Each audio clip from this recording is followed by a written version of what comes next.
Olá, vamos hoje para mais uma aula, agora ainda dentro do tema escala, escopo e fronteiras.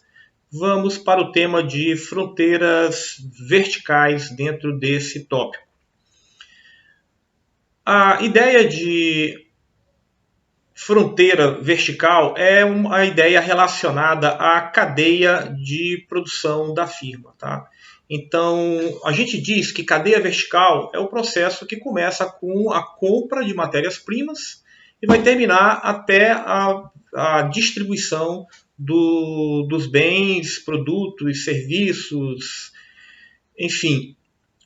Toda essa cadeia é aquilo que a gente chama de uma cadeia vertical. Bom, e a nossa questão importante aqui é como organizar a cadeia vertical de produção. Se a gente organiza tudo isso em uma única firma, ou se eu faço compras no mercado, ou se eu compro algumas fases do meu processo produtivo, eu vou trabalhar com compras junto e contratações junto ao mercado. Essa é a discussão importante para a nossa aula de cadeia vertical, fronteira vertical. Bom, então, o que a gente está querendo dizer com isso? Está querendo dizer o seguinte, que se a empresa, ela, num campo totalmente extremo, tá? Se ela resolve, dentro da cadeia de produção, retalhar todas as atividades em com várias transações de mercado, ou seja, fazendo várias aquisições, simplesmente, por exemplo, montando e vendendo. Então eu compro vários insumos, várias fases do meu processo de produção, eu monto e simplesmente vendo, tá? Então eu tenho aí nesse extremo uma produção não integrada, em que eu me faço utilizar de transações no mercado. Por outro lado, e aí entenda, essa noção de integração é integração sob a minha gestão direta, ok? Essa é a perspectiva. Por outro lado, se eu resolvo fazer tudo internamente na minha cadeia todas as atividades da minha cadeia produtiva são feitas na mesma empresa, no mesmo conglomerado empresarial, eu diria que eu tenho uma cadeia produtiva bastante integrada. Eu faço tudo no meu conglomerado empresarial. Bom, nesse espectro, em busca de transações isoladas no mercado e eu, por outro lado, eu tentar fazer tudo sozinho, a gente vai ter algumas alternativas. Olha, eu faço transações no mercado, mas eu estabeleço contratos de longo prazo para poder manter um bom relacionamento e tentar redução de preços, ter reduções de custos com menos geração de contrato, redução de custos de transação, ter confiabilidade na entrega, então eu já estou ali para um nível de integração um pouco melhor do que as transações isoladas. Por outro lado, se eu começo a fazer alianças estratégicas com empresas, com fornecedores, e aí, por exemplo, estabelecendo vínculos em que eu acerto com ele que a produção dele é toda para minha empresa e não vai para outras empresas, eu começo a montar alianças estratégicas dentro da cadeia de produção, eu já começo a ter um grau de integração vertical um pouco maior. Se eu estabeleço que eu tenho subsidiárias e eu montei uma subsidiária e compro produto da minha subsidiária. Então eu sou uma empresa na Espanha, tenho uma subsidiária no Brasil, a subsidiária no Brasil produz algum produto da minha cadeia produtiva e aí eu transporto esse produto para a Espanha e lá eu processo numa outra fábrica. Então eu já tenho uma relação entre matriz e subsidiária. E finalmente eu tenho todos a cadeia de produção dentro de um mesmo negócio. Então, eu estou realizando tudo internamente. Eu tenho uma cadeia a gente diz que é uma cadeia bastante verticalizada, né? Bastante integrada. Bom, vamos para um exemplo prático. O exemplo prático é a cadeia vertical da produção de aço. Tá? Para produzir isso, eu preciso aço, ou a gente vai até discutir um exemplo, né, de ferro-liga de uma empresa, onde eu preciso de minério. Eu faço o transporte do minério para a unidade de fabricação, eu tenho o transporte, eu armazeno esse minério, eu finalmente processo, produzo o meu produto final e vendo, e aí transporto e tem a armazenagem. Tudo isso está dentro da cadeia vertical de produção do aço. A integração vertical seria o quê? Ora, se eu tenho a unidade de processamento, eu tenho também, por exemplo, usinas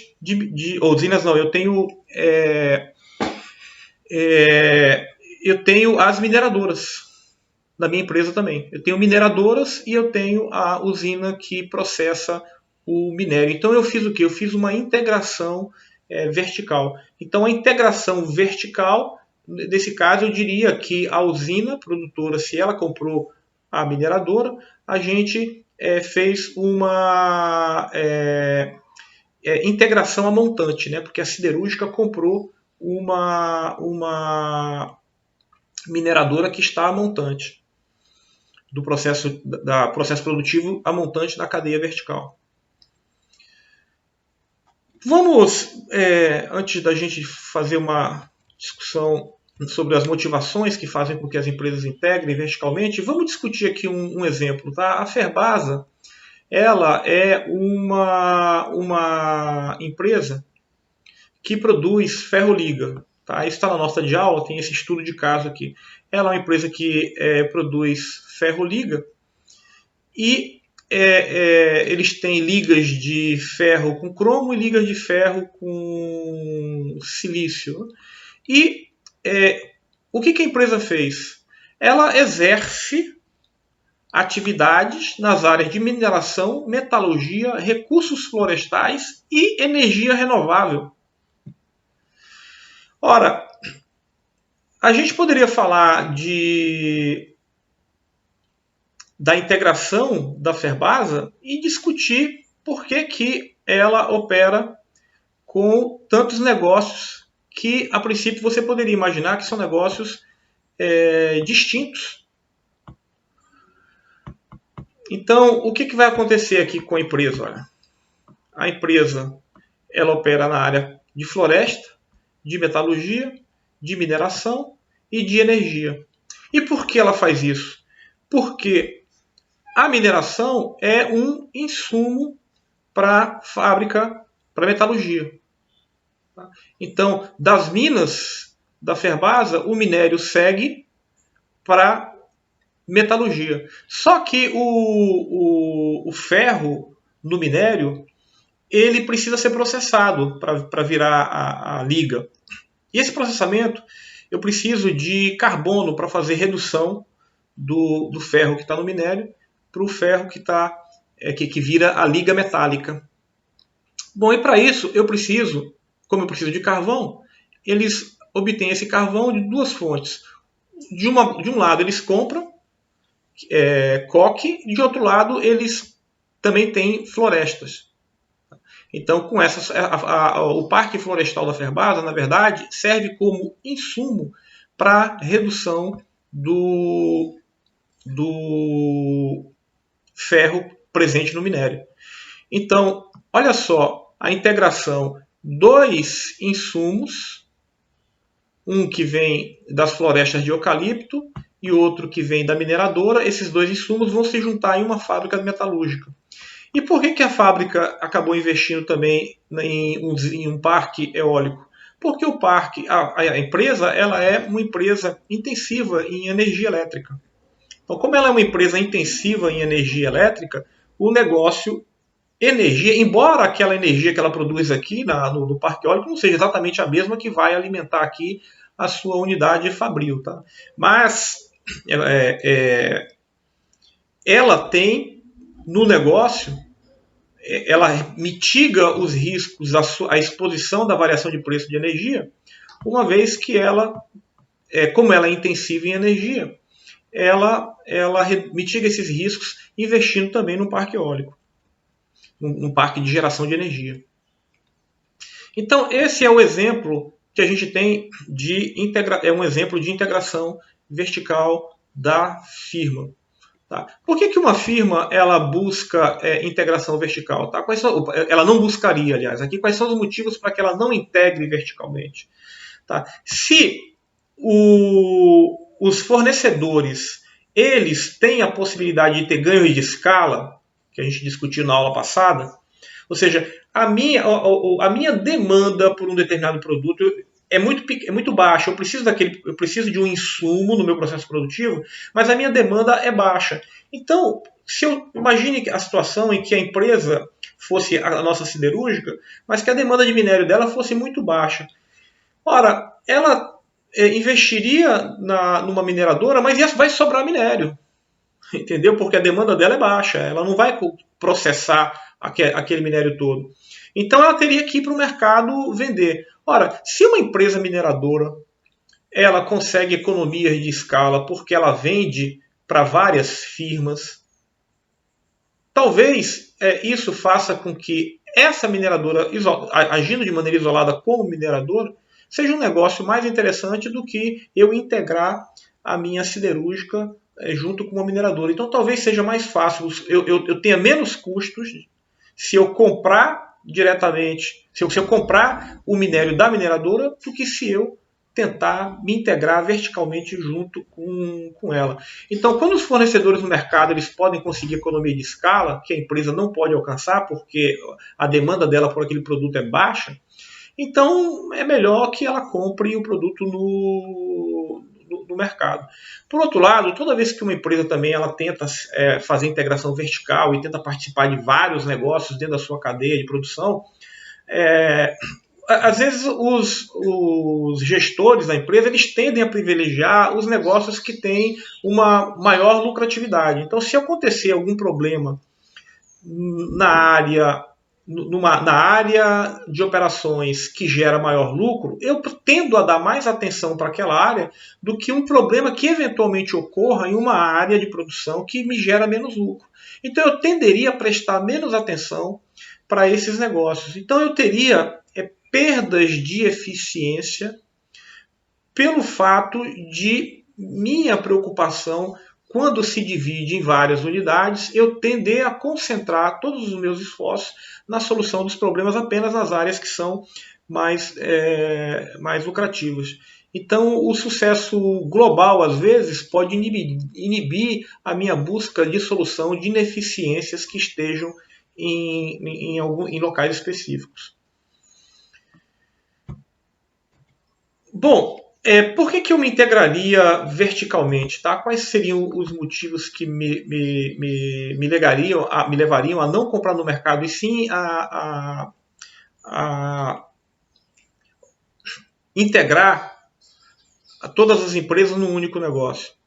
Então, se a contratação ela é complicada, gera muitos custos de transação, tá? São elevados, eu tendo a imaginar que fazer a integração vertical é melhor. Tá? Se eu estou sujeito a atrasos na chegada da matéria-prima, tá? Se a coordenação da compra ela não é garantida, ela pode ser comprometida e eu posso ter atrasos, eu posso ter qualidade ruim de entrega, então eu tendo a buscar coordenação. Se o meu negócio tem exposição, eu não gostaria de expor informações sigilosas para os meus fornecedores ou mesmo dentro de uma determinada linha de produção, até em alguns casos para clientes, eu tenderia a integrar verticalmente por questões de segurança da inteligência do produto. Tá? Então, se eu estou muito preocupado com questões relacionadas à tecnologia, a design do produto, e é melhor que eu faça tudo isso na minha própria cadeia de produção, faça isso dentro da minha própria empresa, que é para evitar a perda de inteligência de negócio. Então eu tendo a fazer isso de maneira integrada. Outras coisas, por exemplo, se eu posso, se me integrando verticalmente, eu posso me apropriar da lucratividade dos diversos negócios na cadeia produtiva, talvez isso também me leve me dê estímulo a fazer a integração vertical. Bom, evidentemente, né, na medida em que eu começo a me integrar e ter várias empresas, eu começo a ter problemas de coordenação. Tá? Então, os problemas de coordenação, eles podem ser trabalhados de formas distintas. Eu posso tentar resolver problema de coordenação. Então, normalmente a gente imagina, né, que as questões relacionadas à coordenação, elas estão muito relacionadas ao fluxo de informação, né? Isso às vezes prejudica a coordenação, porque a informação ela não flui de maneira limpa na empresa. Outro problema típico de coordenação é a questão de você ter que elaborar contratos, e mais à frente a gente vai ver que a elaboração de contratos ela é um processo delicado. Eu tenho que monitorar a execução de processos, isso pode me gerar problemas de coordenação. E às vezes, né, a gestão e a estrutura da organização ela precisa ser trabalhada para que a gente evite esses problemas de fluxo de informação, de elaboração de contrato, necessidade de monitoramento e execução de atividades, para evitar que esses problemas eles aconteçam. As firmas normalmente elas buscam elas buscam equilibrar a ideia de centralização e a ideia de descentralização dentro do negócio. Negócios em que você tenta centralizar muito o processo decisório dentro da matriz, por exemplo, ou seja, a matriz decide tudo.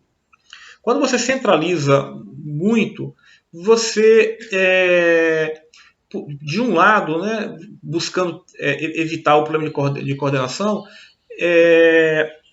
você, de um lado, evita que decisões conflitantes que são tomadas de maneira descentralizada, que elas ocorram. Você consegue garantir um nível de padronização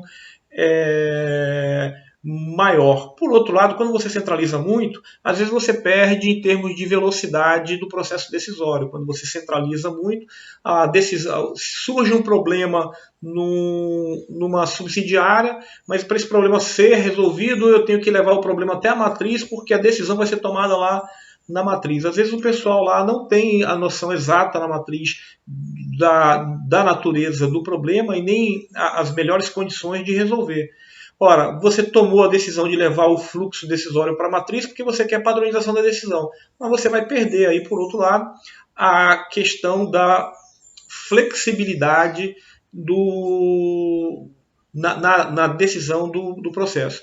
Por outro lado, né, evidentemente, quando você tem sistemas onde a tomada de decisão é descentralizada, esse processo de decisão, as empresas tendem a tomar decisões de forma mais dispersa, isso agiliza o processo decisório, mas você pode gerar ruídos de comunicação. Bom, evidentemente você vai ter mecanismos de tentar evitar com que esses ruídos aconteçam, tentando fazer com que haja um bom fluxo de informação. Não há ali, não há uma solução de receita de bolo em termos do equilíbrio de centralização versus descentralização. Essa é uma decisão em que o gestor vai ter que usar da sua sensibilidade num caso específico, para avaliar qual é a forma de organização mais adequada para um processo decisório de empresas que têm múltiplos negócios. Se um processo de decisão mais centralizado, que garante padronização e que perde um pouco em velocidade, ou um processo mais descentralizado, que vai perder um pouco de padronização e vai ganhar um pouco mais em termos de dinamismo. Bom, é isso. Vejo vocês então no nossa próxima aula. Um grande abraço a todos.